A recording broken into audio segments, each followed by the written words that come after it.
Hello भाई लोग, मैं हूं आपका केमिस्ट्री रक्षक सुदीप चौबे और आया हूं आपके सामने another topic from physical chemistry that is solutions लेकर के। ठीक है, तो सॉल्यूशन का जो बेसिक है दैट इज कॉन्सेंट्रेशन टर्म्स, वो हर एक फिजिकल के चैप्टर का इंपॉर्टेंट है, हर एक फिजिकल के चैप्टर का बेस है। अगर आपको सॉल्यूशन चैप्टर का कॉन्सेंट्रेशन टर्म वाला टॉपिक नहीं बनता है तो ट्रस्ट मी, आपको ज्यादा कुछ नहीं, कौन कौन से चैप्टर, इलेक्ट्रोकेमिस्ट्री नहीं बनेगा बस, केमिकल काइनेटिक्स नहीं बनेगा बस, थर्मोडायनेमिक्स नहीं बनेगा बस, आयनिक इक्विलिब्रियम जिससे 2 से 3 क्वेश्चंस आते हैं वो नहीं बनेगा आपसे। ठीक है बस, ठीक है।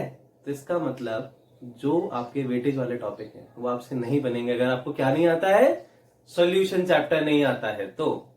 ठीक है, तो ध्यान से पढ़ना है जब मैं इस चैप्टर को पढ़ाऊं और मजे करके पढ़ना है। ठीक है, तो चलो हम आज इस टॉपिक में इसका पूरा इंट्रोडक्शन देखेंगे, उसके बाद देखेंगे कि किस किस टाइप के सॉल्यूशंस होते हैं, लैंग्वेज क्या इस्तेमाल होती है सॉल्यूशंस के क्वेश्चंस में, न्यूमेरिकल्स में। ठीक है, क्योंकि अक्सर क्या होता है कि सॉल्यूशन में क्या फॉर्मूला लगना है हमको यही समझ में नहीं आता है। इस चैप्टर में बहुत सारे फॉर्मूले आने वाले हैं माइंड यू। ठीक है, तो अक्सर बच्चों को फॉर्मूले तो याद रहते हैं पर बोलते भैया हमको यही समझ में नहीं आता है कि उसमें फॉर्मूला कौन सा इस्तेमाल करें। तो मैं आपको सब कुछ सिखाऊंगा कि किस तरह से समझना है कि आपको कौन सा फॉर्मूला कब इस्तेमाल करना है और उसमें क्या शॉर्ट ट्रिक निकल के आ सकती है। शॉर्ट ट्रिक ट्रस्ट मी कुछ नहीं होती है। ठीक है, ट्रस्ट मी, जो बोलते हैं ना अलग अलग यूट्यूबर्स या फिर अलग अलग टीचर्स कि मैं ये आपको शॉर्ट ट्रिक आपको विद इन सेकेंड्स आंसर निकाल करके दे देगी, अरे मैं बता रहा हूं शॉर्ट ट्रिक कुछ नहीं होती। वो क्या करते हैं, जो बीच की स्टेप्स होती है ना उनको बस खा जाते हैं।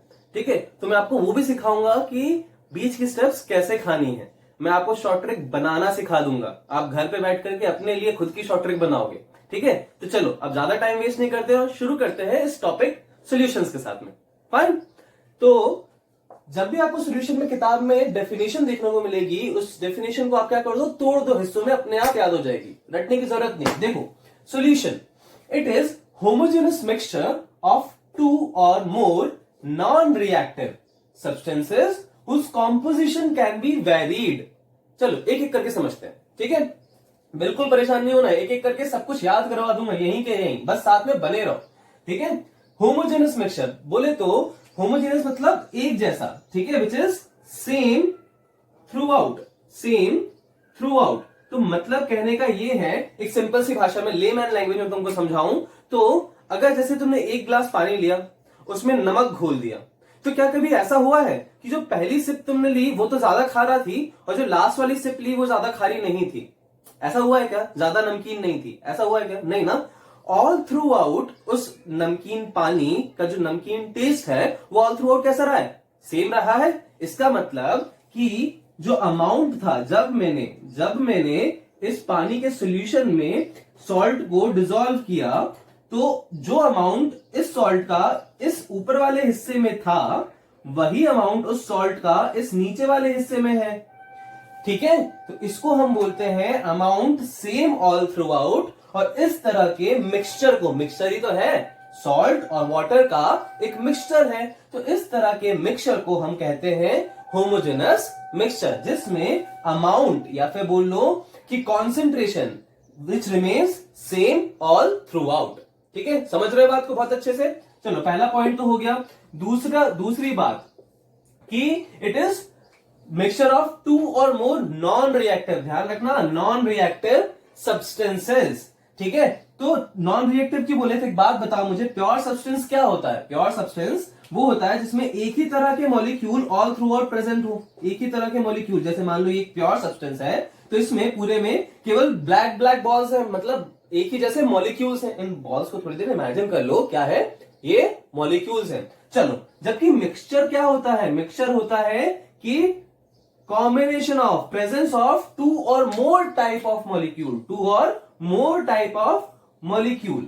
ठीक है, तब ये जाकर के मिक्सचर बन रहा है। जब यहाँ पे ब्लू ब्लैक बॉल्स मतलब अलग अलग तरह की बॉल्स, यानी कि अलग अलग तरह के मॉलिक्यूल प्रेजेंट हो, अलग अलग तरह के मॉलिक्यूल प्रेजेंट हो, तो ये हो गया प्योर सब्सटेंस, ये हो गया मिक्सचर। अब एक बात बताओ मुझे कि अगर A plus B gives C, ठीक है, अगर मैंने 2 ऐसे कंपाउंड्स लिए हैं, 2 ऐसे सब्सटेंसेस लिए हैं जो आपस में रिएक्ट करके कुछ नया सब्सटेंस बना दे रहे हैं, दैट इज सी, तो इसका मतलब ये तो बचे ही नहीं ना। किसी भी रिएक्शन में क्या होता है कि जो पुराने सब्सटेंसेस होते हैं वो खत्म हो जाते हैं और नया सब्सटेंस बन जाता है। तो उसी तरह से अब यहां पे प्योर सब्सटेंस बन गया ना, ये मिक्सचर तो रहा ही नहीं। इसीलिए जरूरी है कि किसी एक मिक्सचर में जो दो सब्सटेंसेस हम ले रहे हैं, ब्लू ब्लैक, या फिर कोई दो सब्सटेंसेस ले रहे हैं ए और बी, वो आपस में रिएक्ट करके कुछ नया ना बना दे। क्योंकि अगर ऐसा होता है तो वो मिक्सचर ना रह करके वो क्या बन जाएंगे, प्योर सब्सटेंस बन जाएंगे। तो सॉल्यूशन रहेगा ही नहीं। इसीलिए उन्होंने बोला है नॉन रिएक्टिव सब्सटेंसेस। तीसरी बात कि it is non reactive substances whose composition can be varied. अभी के लिए कॉम्पोजिशन का मतलब ये समझ लो कि उनका जो अमाउंट है उसको आप बदल सकते हो। एक लेमन लैंग्वेज में अनदर एग्जांपल, जैसे फॉर एग्जांपल कि मैंने एक गिलास पानी लिया, ठीक है, उसमें मैंने 2 चम्मच नमक डाल दिया और घूंट ली एकदम, ठीक है, तो अपन को क्या लगेगा, बहुत खारा लगेगा। पर अपन को बहुत ज्यादा खारा हो गया यार, अभी बहुत ज्यादा नमकीन हो गया। अपन क्या करेंगे, उसमें 3 ग्लास पानी और ऐड कर देंगे। तो क्या अभी उतना ही नमकीन रहेगा जितना पहले था? Of course not. वो क्या हो जाएगा कि कम हो जाएगा, कम नमकीन हो जाएगा। तो मैंने क्या किया है कि उसकी कॉम्पोजिशन को वेरी कर दिया, उसकी कॉम्पोजिशन को बदल दिया है। तो ऐसे होमोजेनस मिक्सचर्स जिनमें जो दो सब्सटेंसेस है वो नॉन रिएक्टिव हैं और उनकी जो कॉम्पोजिशन है उनको मैं वेरी कर सकता हूं, बदल सकता हूं, ऐसे होमोजेनस मिक्सचर को हम क्या नाम देते हैं? नाम उनका हो जाता है सॉल्यूशन। शहंशाह नहीं, ठीक है। चलो सॉल्यूशन। अब इसके आगे जो कॉम्पोजिशन का मतलब होता है वो समझना हम टाइम लगेगा, उसको हम आगे जाकर के देखेंगे, ठीक है। तो सब्र रखो उसके लिए, क्योंकि सब्र का फल कैडबरी होता है, ठीक है, मीठा होता है। चलो शुरू करते हैं। तो फिर आगे हमको देखना है कि सॉल्यूशन की कंपोनेंट्स क्या है। तो दरअसल सॉल्यूशन अलग अलग तरह के हो सकते हैं ऑन द बेसिस ऑफ कि मैं कितने कंपोनेंट्स ले रहा हूं। 2 कंपोनेंट्स ले रहा हूं, 3 कंपोनेंट्स ले रहा हूं, 4 कंपोनेंट्स ले रहा हूं। बेसिकली आपको जो 12th स्टैंडर्ड में पढ़ना है वो है आपका 2 कंपोनेंट्स वाले सॉल्यूशंस, जिनको हम बोलते हैं बाइनरी सॉल्यूशंस, ठीक है। कोई ऐसा रॉकेट साइंस वाला नाम नहीं है, आड़ा तिरछा नाम नहीं है, बता रहा है बाय मतलब 2। बाइनरी सॉल्यूशंस, 2 कंपोनेंट्स होंगे और उन 2 कंपोनेंट्स के भी उन्होंने नाम रख दिए हैं राम और श्याम, मतलब सॉल्यूट और सॉल्वेंट, सॉल्यूट और सॉल्वेंट। अभी सॉल्वेंट कौन है, सॉल्यूट कौन है, हम बचपन में पढ़ चुके हैं, ठीक है। पर फिर भी कुछ बच्चे होते हैं जो कि भूल जाते हैं कि ये सॉल्वेंट कौन सा था, सॉल्यूट कौन सा था। तो हमने बचपन में क्या पढ़ा था कि सॉल्वेंट जो है वो लार्जर क्वांटिटी में प्रेजेंट होगा, लार्जर क्वांटिटी में प्रेजेंट होगा, और सॉल्यूट जो है वो लेस क्वांटिटी में प्रेजेंट होगा, ठीक है, वो लेस क्वांटिटी में प्रेजेंट होगा। जैसे मैं क्या करूं, 1 चम्मच नमक लूं, उसको पानी में डाल दूं, तो कम क्वांटिटी में कौन है, पानी। अरे जागते रहो, कम क्वांटिटी में कौन है, नमक, ठीक है। तो नमक क्या हो गया, कम क्वांटिटी वाला सॉल्यूट, ठीक है। ज्यादा क्वांटिटी में कौन है, वाटर, यानी कि सॉल्वेंट, जो कि लार्जर क्वांटिटी में है। ध्यान रहेगा? अरे नहीं ध्यान रहेगा, मैं बता रहा हूं ना, बच्चे फिर भी भूल जाते हैं कि सॉल्वेंट लार्जर क्वांटिटी वाला था कि सॉल्यूट लार्जर क्वांटिटी वाला था। दोनों के नाम एक जैसे है ना, तो ऐसे याद रख लो। स्पेलिंग किसकी बड़ी है भाई साहब, स्पेलिंग किसकी बड़ी है? अरे सॉल्वेंट की स्पेलिंग बड़ी है, सॉल्यूट की स्पेलिंग छोटी है। तो जो छोटी स्पेलिंग वाला है वो लेस क्वांटिटी वाला है, जो बड़ी स्पेलिंग वाला है वो लार्जर क्वांटिटी वाला है, ठीक है। I know this doesn't make any logic, but याद रखना है तो मैं आड़े तिरछे लॉजिक दिमाग में रखने पड़ेंगे, ठीक है। इंपॉर्टेंट है कि जब जरूरत पड़े तो याद रहे हमें। चलो, तो सॉल्वेंट ज्यादा क्वांटिटी, सॉल्यूट कम क्वांटिटी। आते हैं अपन एग्जांपल्स में। तो पहला एग्जांपल हमने ऑलरेडी डिस्कस कर लिया है, पर जब क्वेश्चन में लिखा हुआ आता है ना तो आप फिर भी कंफ्यूज हो जाते हो कि कौन सा कौन है, ठीक है। तो इसके लिए मैंने आपको लैंग्वेज सिखाने के लिए बस इस चीज को लिखा हुआ है कि when it is written in the question that NaCl in water, ठीक है। तो जब तुम किसी चीज के अंदर जाते हो तो तभी जाते हो ना जब वो उसमें स्पेस ज्यादा हो, मतलब वो अमाउंट में ज्यादा हो। तो NaCl किसके अंदर जा रहा है, वाटर के अंदर जा रहा है, तो ऑब्वियसली वाटर का अमाउंट ज्यादा रहा होगा, ठीक है। तो NaCl इन वाटर, तो ये क्या हो गया आपका सॉल्यूट, ये हो गया आपका सॉल्वेंट। तो इस लैंग्वेज को पकड़ो, ठीक है। आई नो बेसिक है, मतलब बहुत इजी बता रहे हो, बहुत जल्दी जल्दी निकाल दो इस चीज को, बहुत आसान है। पर जब क्वेश्चन आएगा ना बच्चे, तो इस लैंग्वेज में, आई नो इस लैंग्वेज में फंसते हैं, ठीक है। आप बोलोगे सर इतने इजी में फंस जाते हैं। हाँ फंसते हैं बेटा, ठीक है। तो देखो मैं अपनी क्लास में हर उस बच्चे को टारगेट करूंगा जो कि इस वीडियो को देख रहा है। मुझे इससे मतलब नहीं है कि बहुत टैलेंटेड बच्चा ही मेरे वीडियो को देखे और जो बहुत या फिर बहुत वीक बच्चा ही मेरे वीडियो को देखे। तो मैं एकदम जीरो से उठाऊंगा और एकदम ऊपर तक लेकर के जाऊंगा, ठीक है। तो जिन बच्चों के बेसिक्स क्लियर हैं वो वेट करें, मैं एडवांस लेवल तक भी जाऊंगा, ठीक है। और जिन बच्चों के बेसिक्स क्लियर नहीं है वो तो साथ में बने रहे नीचे से लेकर के ऊपर तक जाने के लिए। एकदम हीरो बना दूंगा मैं, बस साथ में बने रहो। चलो आ जाओ वापस से। तो कभी कभी क्वेश्चन में क्या लिखा होता है, एक्वस सोल्यूशन ऑफ NaCl। तो एक्वस मतलब होता है वाटर। तो अभी आपको समझ जाना है एक्वस सोल्यूशन ऑफ NaCl का क्या मतलब है कि it is NaCl solution in water. Solute है NaCl, सॉल्वेंट है वाटर। समझ जाना है क्वेश्चन में अगर लिखा है तो। उसी तरह से इथेनॉल इन वाटर, ये भी एक सोल्यूशन होता है, ठीक है। स्मॉल स्मॉल मिलाते जाओ, लार्ज बनाते जाओ, ठीक है। वही वाला ethanol, that is alcohol in water, that is also a solution. So that could also be said as aqueous solution of ethanol, ठीक है। In the same manner CO2 in water, CO2 in water। तो हमने ये चीज आपने सुना होगा कि जब आप क्या करते हो, कोल्ड ड्रिंक की बोतल को शेक करते हो, ठीक है, उसके ढक्कन को खोलते हो तो क्या होता है, वहां से बुलबुले निकल आते हैं। वो बुलबुले क्यों निकल आते हैं, क्योंकि उस कोल्ड ड्रिंक में क्या मिलाई गई हुई होती है, कार्बन डाइऑक्साइड मिलाई गई होती है। इसके लिए हम टर्म इस्तेमाल करते हैं कार्बोनेटेड बेवरेजेस। कार्बोनेटेड बेवरेजेस मतलब जितनी कोल्ड ड्रिंक्स हैं उनमें कार्बन डाइऑक्साइड मिलाया जाता है उस टैंगी टेस्ट के लिए। जो आपको जलन होती है ना, जलन होती है पीते टाइम पे, वो किस कारण से होती है, कार्बन डाइऑक्साइड के कारण से होती है, ठीक है। तो कार्बन डाइऑक्साइड उसमें डिसॉल्व किया जाता है, फाइन। तो हम ये भी समझेंगे लेटर ऑन कि वो जो फिजिंग आउट होती है, वो जो बुलबुले आते हैं वो क्यों आते हैं, ठीक है ना। अगेन सबर का फल कैडबरी होता है, ध्यान रखो। चलो तो CO2 इन वाटर, इसी तरह से oxygen in water, this is also a solution, ठीक है। आपको क्या लगता है नीचे एक्वेटिक एनिमल्स जिंदा कैसे है बिना ऑक्सीजन के, बिना ऑक्सीजन के हैं क्या वो, नहीं भाई साहब, उनको भी ऑक्सीजन मिल रही है। तो वो अंदर है जो डिजॉल्व ऑक्सीजन है, ठीक है। ऑक्सीजन क्या हो गई है, पानी में डिजॉल्व हो गई है, और जो एक्वेटिक एनिमल्स हैं उसी डिजॉल्व ऑक्सीजन को कंज्यूम करते चले जा रहे हैं उनके रेस्पिरेशन प्रोसेस के लिए, ठीक है। तो ध्यान रखना ऑक्सीजन जैसी गैस भी डिजॉल्व हो सकती है, इसी तरह से दूसरी चीजें भी, दूसरी गैसेस भी उसमें वाटर में डिजॉल्व हो सकती हैं। अब देखो यहां पे ध्यान देने वाली बात क्या है कि वाटर लिक्विड है, वाटर लिक्विड, अगेन लिक्विड। यहां पे NaCl सॉलिड है, इथेनॉल लिक्विड है और CO2 गैस है। तो इसका मतलब सॉल्यूशन की एक और कैटेगरी बना सकता हूं मैं, solid dissolved in liquid, liquid dissolved in liquid और गैस डिजॉल्व्ड इन लिक्विड, ठीक है ना। अब ध्यान देने वाली बात यह है कि इसी तरह से मैं और भी कैटेगरी बना सकता हूं सॉल्यूशन की, परम्यूटेशन कॉम्बिनेशन ही तो लगाना है। अभी मैंने सॉल्वेंट क्या रखा, लिक्विड रखा, और उसके साथ में सॉल्यूट क्या कर दिए, सॉलिड लिक्विड गैस।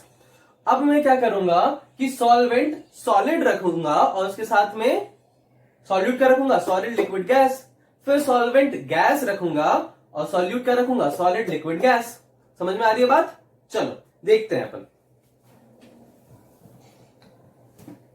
हमको क्या करना है, एग्जांपल्स देखना है, ठीक है। इन सभी तरह के सॉल्यूशंस के कभी कभार बोर्ड्स में एक एक मार्क्स के लिए इनके एग्जांपल्स पूछ लिए जाते हैं, नॉट टू वरी, ठीक है। फटाफट हम एग्जांपल देख करके खत्म करते हैं। तो मैंने ये वाले एग्जांपल्स तो कवर कर ही लिए हैं, अब थोड़े बहुत और दूसरे टाइप के एग्जांपल्स देख लेते हैं।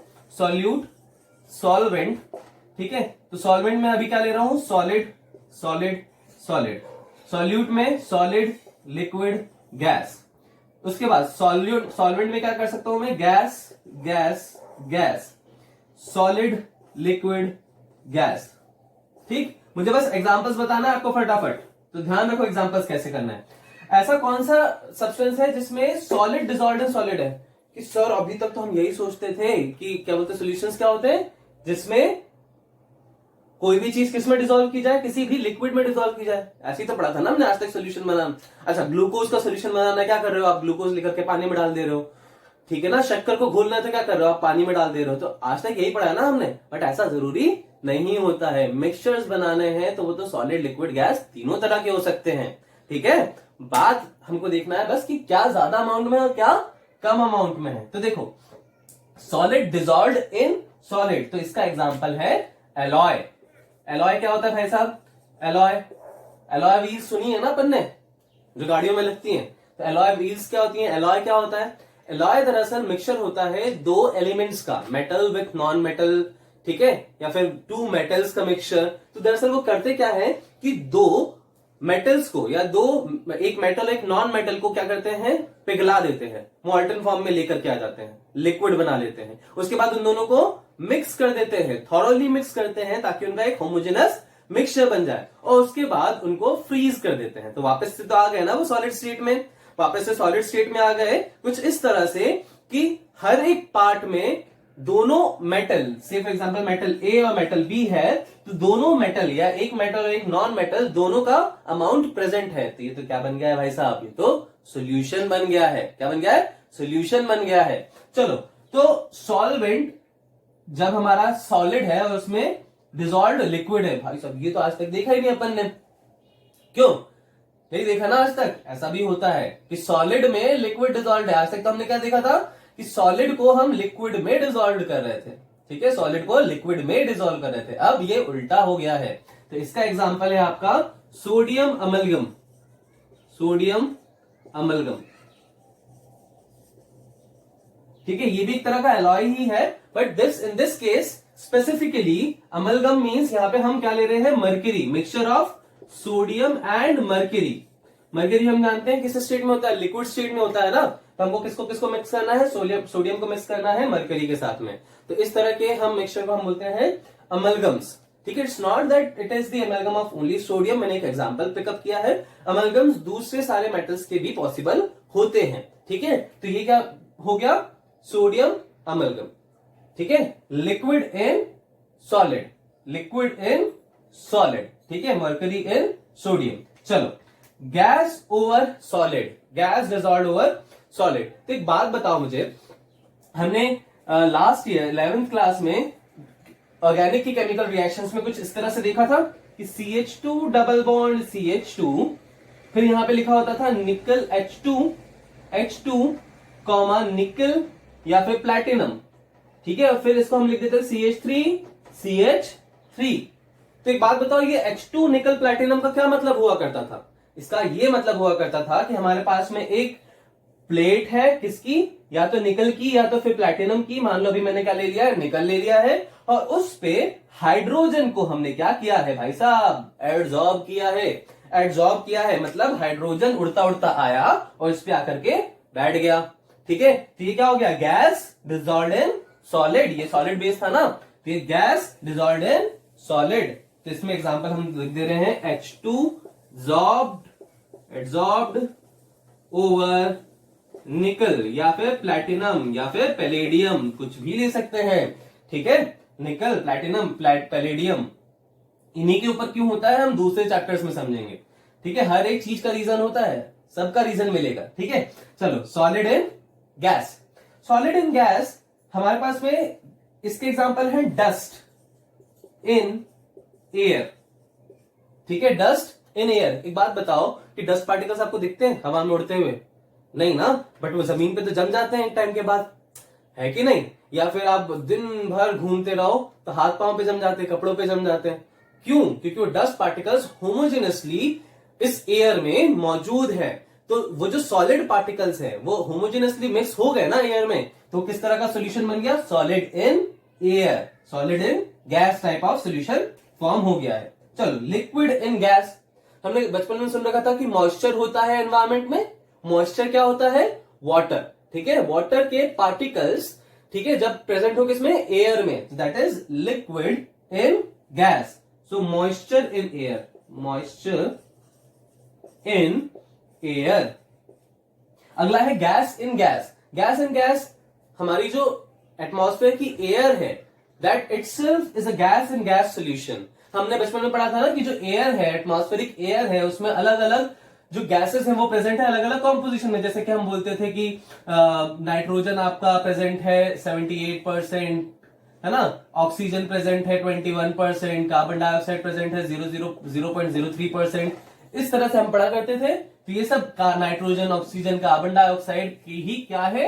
सोल्यूशन है हमारा एयर। तो हमने पढ़ लिया। तो अभी तक हमने क्या देखा, सॉल्यूशन की डेफिनेशन क्या है, होमोजेनियस मिक्सचर है दो ऐसे कंपोनेंट्स का जो कि आपस में रिएक्ट नहीं करते हैं और उनका कॉन्सेंट्रेशन को आप बदल सकते हो। उसके बाद सॉल्यूशन दो कंपोनेंट्स का मिक्सचर होता है, सॉल्यूट और सॉल्वेंट। जो ज्यादा वो सॉल्यूट, जो कम, नशे में नहीं बैठने का, जो कम वो सॉल्यूट, जो ज्यादा वो सॉल्वेंट।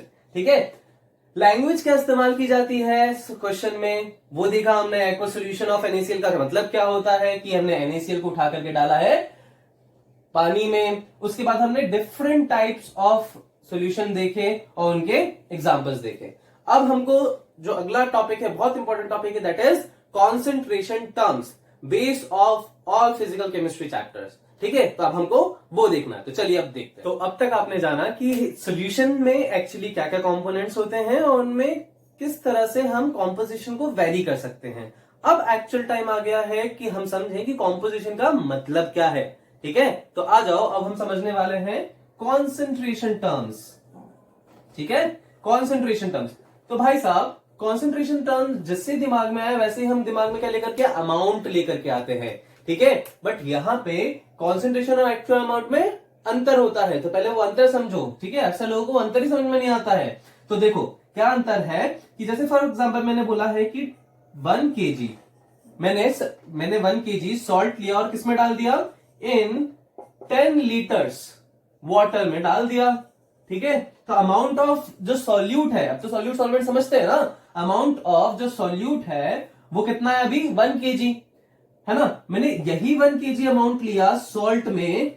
ठीक है, यही 1 kg अमाउंट लिया सॉल्ट का, किसमें, 100 लीटर वाटर में, 100 लीटर वाटर में। तो ध्यान देना, यहां पे अगर मैं रिलेटिव अमाउंट की बात करूं, रिलेटिव अमाउंट की बात करूं तो 10 लीटर वाटर में जब 1 kg है तो 1 लीटर वाटर में कितना होगा भाई साहब, 1 लीटर वाटर में, अरे 1 से डिवाइड कर दो ना, 1/10, मतलब कितना, 0.1 kg। ठीक है, 1 लीटर वाटर में 0.1 kg। उसी तरह से 100 लीटर वाटर में, 100 लीटर वाटर में जब मैं 1 kg सॉल्ट लेता हूं तो 1 लीटर वाटर में कितना होगा, 1/100 यानी कि 0.01 kg। तो अमाउंट ऑफ सॉल्यूट तो दोनों में सेम था, 1 kg 1 kg। बट जब मैं रिलेटिव अमाउंट की बात करूं कि 1 लीटर वाटर में, 1 लीटर वाटर में कितना है, तो यहां पे कितना हो जाता है 0.1 kg, क्योंकि सॉल्वेंट का अमाउंट 10 लीटर था। यहां पे कितना हो जाता है 0.01 kg, क्योंकि सॉल्वेंट का अमाउंट कितना था, 100 लीटर था। तो सॉल्वेंट का अमाउंट जैसे जैसे मैं बढ़ाता जाऊंगा, जो रिलेटिव अमाउंट है वो क्या होता जाएगा, रिलेटिव अमाउंट है वो क्या होता जाएगा, कम होता चला जाएगा। तो ये बात हमको समझ में आती है कि अमाउंट और रिलेटिव अमाउंट में अंतर होता है। और कॉन्सेंट्रेशन दरअसल होता क्या है, relative amount of solute in solution, relative amount of solute in solution को हम बोलते हैं कॉन्सेंट्रेशन। ठीक है, चलो आगे बढ़ते हैं और देखते हैं कितने अलग अलग टाइप की कॉन्सेंट्रेशन होती है। बने रहना, मैं बहुत अलग अलग तरह के क्वेश्चंस आपको सॉल्व करना सिखाऊंगा और मोस्ट इंपॉर्टेंटली आपको क्वेश्चन को समझना सिखाऊंगा। अक्सर यही समझ में नहीं आता कि पूछा क्या है। ठीक है, तो कॉन्सेंट्रेशन का पहला जो हमने टॉपिक देखना है वो है परसेंटेज कॉम्पोजिशन। दूसरा टॉपिक हमने देखना है स्ट्रेंथ।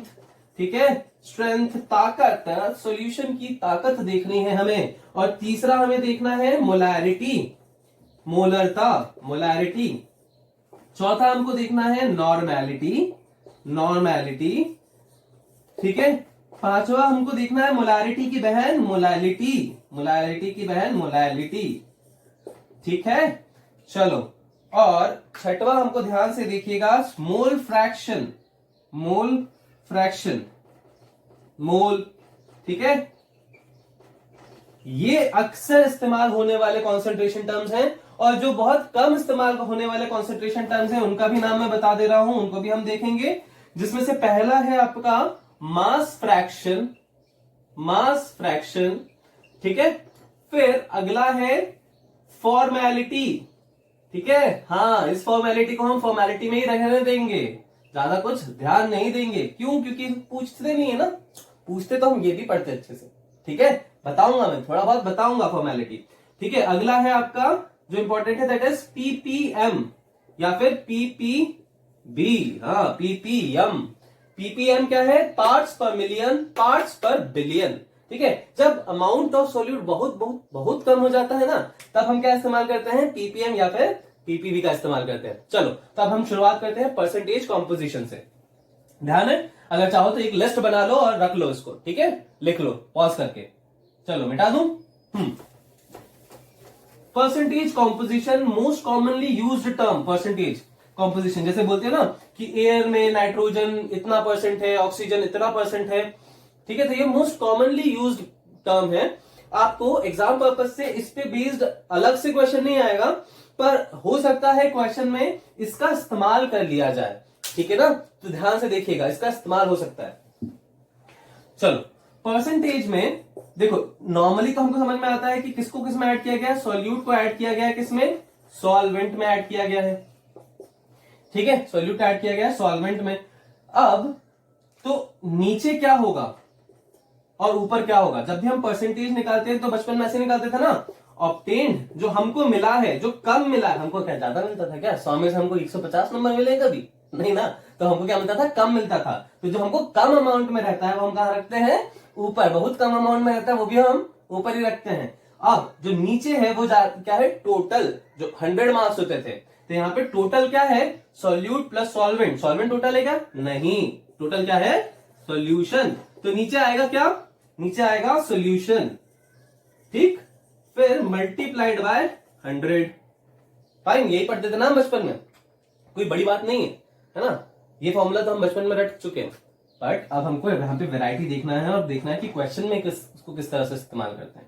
तो जब ये बोल रहे हैं ऑब्टेन्ड अपॉन टोटल इनटू 100, तो मतलब अमाउंट ऑफ ऑब्टेन्ड मतलब अमाउंट ऑफ सॉल्यूट। अभी जो अमाउंट ऑफ सॉल्यूट है और अमाउंट ऑफ सॉल्यूशन है, ये दो तरीके से देखा जा सकता है, या तो फिर मास या तो फिर वॉल्यूम, ठीक है, या तो फिर मास या तो फिर वॉल्यूम। तो मैं अभी पहला जो पढ़ता हूं वो क्या है? Mass by mass percentage, mass by mass percentage. तो यहां पे ऊपर क्या लिखूंगा? मास ऑफ सॉल्यूट अपॉन, नीचे क्या लिखूंगा? मास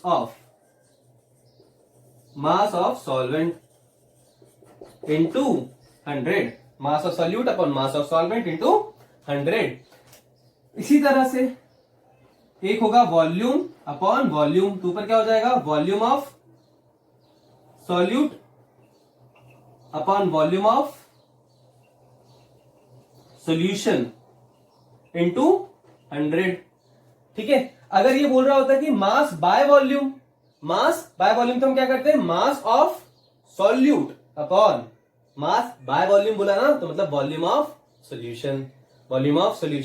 पर दरअसल इस तरह के फॉर्मूले का इस्तेमाल करके हमको नहीं आएगा, पर पता होना चाहिए। क्वेश्चन किस तरह से आएगा वो भी देखो। अब तुम वो आपसे बोलेंगे कि अगर 10% weight by weight aqueous solution of NaCl, ध्यान दे रहे हो, 10% weight by weight aqueous solution of NaCl, तो इसका मतलब बताओ कि इसमें कितना अमाउंट क्या एडेड है, ठीक है, इसका अमाउंट कितना अमाउंट क्या एडेड है। तो पहले तो तोड़ो इसको, एक्वस सॉल्यूशन मैंने बताया था, मतलब सॉल्वेंट क्या हो गया? वाटर, ठीक है, और NaCl, तो सॉल्यूशन कैसा है? NaCl इन वाटर टाइप का सॉल्यूशन है, ठीक है, NaCl इन वाटर टाइप का सॉल्यूशन है। अब इसमें कितना वाटर कितना NaCl, तो इसको ऐसे ले लो, क्या लिखा है यहाँ पे? 10% ना, 10%, तो 10 ग्राम, क्यों ग्राम? वेट था, वेट ऊपर था, तो 10 ग्राम क्या है? NaCl है। कितने में? इन 100, नीचे क्या है? नीचे क्या है? मास ऑफ सॉल्वेंट, अरे सॉरी सोल्यूशन होगा भाई साहब, सोल्यूशन यहां पे भी सोल्यूशन बोला था मैंने, ठीक है, बोला था सोल्यूशन, लिख दिया था सॉल्वेंट, ध्यान रखें, ठीक है। तो ऊपर क्या है? सॉल्यूट, नीचे क्या है? Solution, solution. तो 10 gram of NaCl in 100 gram of solution, ध्यान रखें भाई साहब, 10 gram of NaCl in 100 gram of solution, ठीक, नहीं बनता क्या? चलो अगर मैं बोल दूं कि ये 20% वेट बाय वेट है, 20%, पहले पहचानो कि किसका सॉल्यूट किस में एडेड है, NaCl वाटर में एडेड है। तो NaCl क्या है, सॉल्यूट कितना है, 20% बोला है ना, तो कितना हो जाएगा 20 ग्राम। ग्राम क्यों लिया, ऊपर क्या था, वेट था, इन 100 ग्राम, फिर से ग्राम क्यों लिखा था, क्योंकि नीचे भी क्या था, वेट ही था, 100 ग्राम ऑफ सॉल्यूशन। कोई दिक्कत, ठीक है। पर अगर कोई आपसे पूछ दे कि सॉल्वेंट का अमाउंट बताओ, सॉल्वेंट का अमाउंट बताओ, यार यहां पे तो इस इक्वेशन से दिख ही रहा है ना, क्या दिख रहा है कि सॉल्यूट प्लस सॉल्वेंट हमें क्या दे रहा है, हाँ यहाँ पे सॉल्यूट प्लस सॉल्वेंट हमें क्या दे रहा है, सॉल्यूशन दे रहा है। तो अगर सॉल्यूट पता है, सॉल्यूशन पता है, सॉल्वेंट निकालने के लिए हम क्या करेंगे, माइनस कर दो, सॉल्यूशन में से सॉल्यूट माइनस कर दो, सॉल्यूशन में से सॉल्यूट माइनस कर दो, तो सॉल्वेंट क्या हो गया 100 माइनस 20 यानी कि 80 ग्राम, 80 ग्राम। ठीक है, समझ में आ रही बात, अरे नहीं एक बार और प्रैक्टिस करो, हम मानते नहीं है। उन्होंने बोला 25%, ठीक है, 25% weight by weight ethanol in water. कितने अच्छे एक्वस लिख करके नहीं दिया, नहीं तो हम समझ ही नहीं पाते कि वाटर है सॉल्वेंट, है ना। चलो इथेनॉल इन वाटर, ठीक है। चलो सॉल्वेंट हो गया आपका वाटर, सॉल्यूट हो गया इथेनॉल, तो 25 ग्राम इथेनॉल, ग्राम क्यों लिया, क्योंकि वेट बाय वेट था, इन 75 ग्राम सॉल्वेंट यानी कि वाटर। लिख दूं ऐसा, कोई दिक्कत है, अरे हाँ भैया अभी तो 100 लिखा था, तो 100 क्या था, इन 100 ग्राम सोल्यूशन, इन 100 ग्राम सोल्यूशन। अब सोल्यूशन में से मैं सॉल्यूट को माइनस कर दूंगा, 25, 100 माइनस 25 करूंगा तो आ जाएगा सॉल्वेंट का अमाउंट। ठीक है, तो ध्यान रखना 25 ग्राम इन इथेनॉल इन 75 ग्राम वाटर। ठीक है, तो this is known as interpretation of percentage. Interpretation आपको बहुत अच्छे से आना चाहिए, अदरवाइज आगे क्वेश्चन सॉल्व नहीं कर पाओगे। चलो नेक्स्ट देखते हैं अपन। अगर मैं बोल रहा हूं कि 50% वॉल्यूम बाय वॉल्यूम किसका है, oxygen in water, oxygen in water, तो इसका मतलब क्या हुआ कि 50 इन 100, 50 O2 इन 100 वाटर।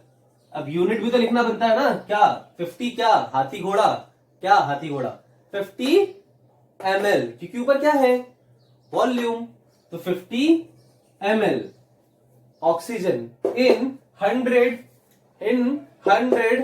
ml, क्या वाटर नहीं, वाटर नहीं, 100 ml ले रहा हूं तो सोल्यूशन, 100 ml ले रहा हूं तो सोल्यूशन, ध्यान से कंफ्यूज नहीं होना, 100 ml तो सोल्यूशन।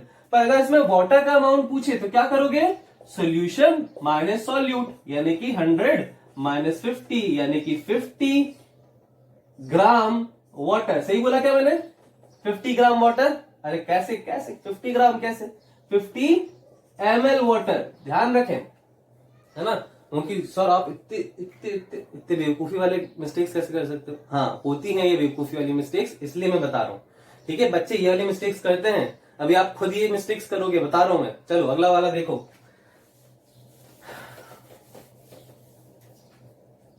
जब मैं बोल रहा हूं वेट बाय वेट हो गया, वॉल्यूम बाय वॉल्यूम हो गया, अब मैं बोल रहा हूं कि 20% वेट बाय वॉल्यूम। अभी वेट बाय वेट चला, वॉल्यूम बाय वॉल्यूम चला, अब क्या करेंगे 20% वेट बाय वॉल्यूम, क्या aqueous solution of NaCl in water लिखने की जरूरत है क्या, नहीं, एक्वस सोल्यूशन NaCl काफी है, इन वाटर हम समझ जाएंगे। 20%, चलो तो 20 NaCl इन 100 सोल्यूशन। अब यूनिट भी लिखना बनता है ना, क्या हाथी घोड़ा गधा, क्या 20 क्या, तो 20 ऊपर क्या है देखो, ऊपर तो सॉल्यूट रहता है, और सॉल्यूट किस में है, वेट में है, सॉल्यूट वेट में यानी कि 20 ग्राम इन 100, नीचे क्या है सॉल्यूशन है, और सॉल्यूशन किस में है, वॉल्यूम में है, देखो तो 100 वॉल्यूम में है ना, तो 100 ml। ठीक है, सॉल्यूट हो गया, सॉल्यूशन हो गया। चलो सॉल्वेंट निकालो फटाफट, फटाफट सॉल्वेंट निकालो, क्या करोगे, सॉल्यूशन माइनस सॉल्यूट यानी कि 100 ml माइनस 20 ग्राम, कर दोगे ना, गलत हो जाएगा, बोल रहा था यही गलती करोगे।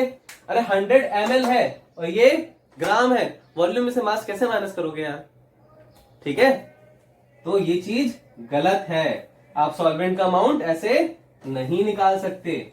आपको करना क्या होगा, इसके लिए आपको पता होना चाहिए इस सॉल्यूशन की डेंसिटी।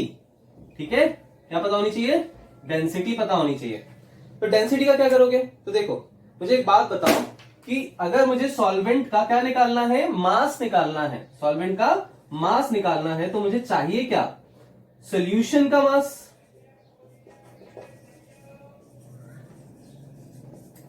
माइनस सॉल्यूट का क्या? मास। अब मेरे पास में सॉल्यूट का मास तो है, पर सॉल्यूशन का मास नहीं है, उसका वॉल्यूम है। तो अगर वॉल्यूम है और साथ में डेंसिटी भी पता है, तो क्या आप मास निकाल सकते हो? बिल्कुल निकाल सकते हो। Density is equal to mass upon volume, तो हम बचपन से पढ़ते हुए आ रहे हैं। तो मैंने डेंसिटी मान लो इसकी बता दी कि 2 इंटू या फिर 2 ग्राम पर एमएल, 2 ग्राम पर एमएल इसकी डेंसिटी बता दी। तो अब मास निकालना था ना सोल्यूशन का, तो यहां पे डेंसिटी किसकी? सोल्यूशन की रख दो 2। मास कितना? वही तो निकालना है यार। वॉल्यूम कितना है? 100 ml। ठीक है, तो यहां से मास कितना निकल करके आया? 100 इधर मल्टीप्लाई हो गया तो 200 ग्राम। रख दो यहां पे वैल्यू सॉल्यूशन की जगह पे। तो क्या हो गया ये 200, इसको अलग बॉक्स में बना देते हैं अपन, इसको अलग बैठा देते हैं। तो 200 माइनस सॉल्यूट कितना भाई साहब? 20। आंसर आ गया 180 ग्राम। अब 180 ग्राम किसका आया है? सॉल्वेंट का आया है, क्योंकि सॉल्यूशन का मास कितना निकल के आया था? 200 माइनस 20। अब माइनस कर सकते हो तुम। ठीक है, पहले नहीं कर सकते थे कि पता चलो मास में से वॉल्यूम घटा रहे हो आप। ठीक है, कभी हाइट में से टाइम घटाया है? नहीं ना। तो वैसे ही तो जब भी कभी ऐसा हो तो आपको डेंसिटी की जरूरत पड़ेगी, तो आपको खुद क्लिक हो जाना चाहिए कि डेंसिटी की कहां पे जरूरत पड़ेगी। ठीक है, कभी कभी क्वेश्चन आता है और फिर बच्चे पूछते हैं कि भैया इसमें डेंसिटी काहे दे रखी है? अरे डेंसिटी दी है, उसका रीजन है। क्यों? क्योंकि यहाँ पे इस तरह का कन्वर्जन करना पड़ेगा। तो ध्यान रखना, जब भी डेंसिटी दी है तो आप देखो कहीं कन्वर्जन की तो जरूरत नहीं पड़ रही है। ठीक है, चलो अब इन सारे टर्म्स का हम आगे जाकर के अब हम देखते हैं स्ट्रेंथ। ठीक है, तो स्ट्रेंथ में फॉर्मूला है basic, mass of solute upon volume of solution in litres. ध्यान रखना। तो अगर डेफिनेशन बोलूंगा तो कैसे बोलूंगा? Strength is mass of solute per unit litre of solution. ठीक है, mass of solute in 1 litre of solution. ठीक है, तो ऊपर क्या है? ग्राम, नीचे क्या है? लीटर। तो यूनिट क्या हो जाएगी स्ट्रेंथ की? ग्राम पर लीटर। फाइन, चलो देखो निकालते कैसे। अगर कोई क्वेश्चन में दिया हुआ है 20 gram of solute in 500 ml of solution, तो स्ट्रेंथ निकालने के लिए हमें कौन सी दो चीजों की जरूरत है? सॉल्यूट का मास और सॉल्यूशन का वॉल्यूम। ठीक है, बट इन लीटर्स। तो अगर मैं स्ट्रेंथ इज इक्वल टू क्या करूं? Mass of solute upon volume of solution करूं तो कितना हो जाएगा? 20 अपॉन 500, और ये हो जाएगा गलत। क्यों? क्योंकि 500 तो क्या है? एमएल में है। ध्यान रखना, इसको किसमें करना है? लीटर्स में करना है हमें। तो लीटर्स में करने के लिए 500 ml को लीटर में करने के लिए हमने क्या कर दिया? 500 को डिवाइड कर दिया 1000 से। तो इसको मैं हटा दे रहा हूं क्योंकि ये गलत है। अब मैंने 500 को किससे डिवाइड कर दिया? 1000 से। तो अब इसमें ये किसमें कन्वर्ट हो गया? लीटर्स में। इसको जब मैं सॉल्व करूंगा तो कैंसिल हो जाएगा 1/2, ये रेसिप्रोकल में जाएगा और 20 इंटू 2 यानी कि 40 ग्राम पर लीटर हो जाएगा। ठीक है, ये पर एमएल नहीं है, ये ग्राम पर लीटर है। ठीक है, ग्राम पर लीटर है। फाइन, चलो आगे देखते हैं। बट ऐसे सवाल, इतने इजी सवाल तो आएंगे नहीं ना। सवाल कैसे आएंगे? अब देखो 20% एक्वस ग्लूकोज सोल्यूशन है, तो अब बताओ इसकी स्ट्रेंथ क्या है? 20% कैसा है? 3 तरह के पढ़े अपन ने। 20% कौन सा वाला दिया हुआ है? वेट बाय वॉल्यूम दिया हुआ है। ठीक है, तो मैंने कहता था कि इस्तेमाल होगा ये कॉन्सेप्ट, तो चलो आ गया वो टाइम। तो 20% वेट बाय वॉल्यूम मतलब क्या है कि 20 ग्राम, ऊपर क्या है? वेट ना, तो 20 ग्राम सॉल्यूट का, 20 ग्राम ग्लूकोज का इन 100 ml सोल्यूशन।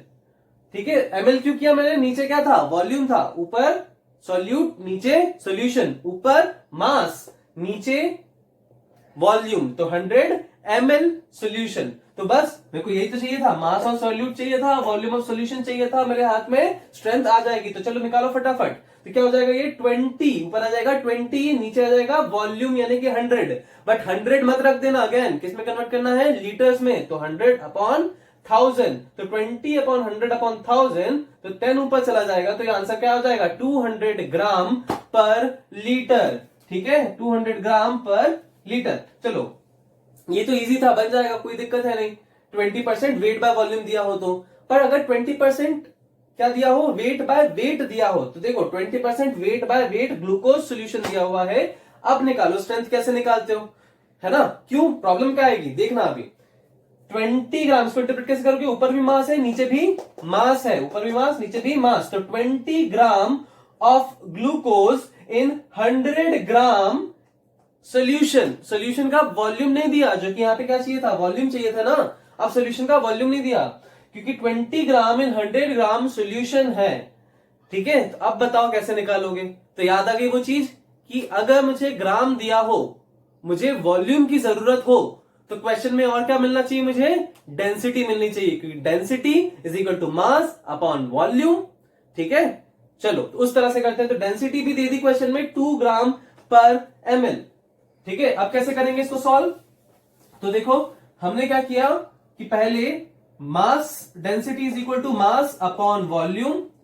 फाइन, तो डेंसिटी कितनी है 2, मास कितना है सॉल्यूशन का 100 अपॉन वॉल्यूम। तो V इज इक्वल टू कितना आ गया 50, अरे 2 इधर चला जाएगा तो 50 ml। ठीक है, 50 ml। यूनिट कैसे दिमाग में रखी, 2 ग्राम पर ml था ना, तो वॉल्यूम की यूनिट तो क्या आने वाली है, ml ही आने वाली है। तो भाई साहब वॉल्यूम ऑफ सॉल्यूशन मिल गया मुझे, ठीक है, और मास ऑफ सॉल्यूट भी है। तो स्ट्रेंथ निकाल सकता हूं मैं, क्या, mass of solute upon volume of solution into कुछ नहीं, ठीक है, परसेंटेज देना पड़ता है कि इनटू। चलो मास ऑफ सॉल्यूट कितना है 20, वॉल्यूम ऑफ सॉल्यूशन कितना है 50। ठीक है, आगे क्या आंसर, नहीं, अभी नीचे क्या करना है 1000। ठीक है, ध्यान से यहीं पे गड़बड़ियां करते हो आप लोग। चलो तो इसको सॉल्व कर दो फटाफट, इससे ये कैंसिल, इससे ये कैंसिल। ठीक है, तो 400 ग्राम पर लीटर आंसर। ठीक है, इस तरह से हमको स्ट्रेंथ फाइंड आउट करनी पड़ेगी। हाँ तो बच्चों, आपने अभी तक देखा कि परसेंटेज कॉम्पोजिशन क्या है, सोल्यूशन क्या होता है, उसके टाइप्स क्या होते हैं, स्ट्रेंथ क्या होती है। तो अगले वीडियो में आपको देखना होगा कि मोलालिटी, मोलारिटी और नॉर्मेलिटी क्या होती है, उस पर बेस्ड न्यूमेरिकल्स। तो अभी के लिए टाटा बाय बाय और मिलते हैं नेक्स्ट वीडियो में।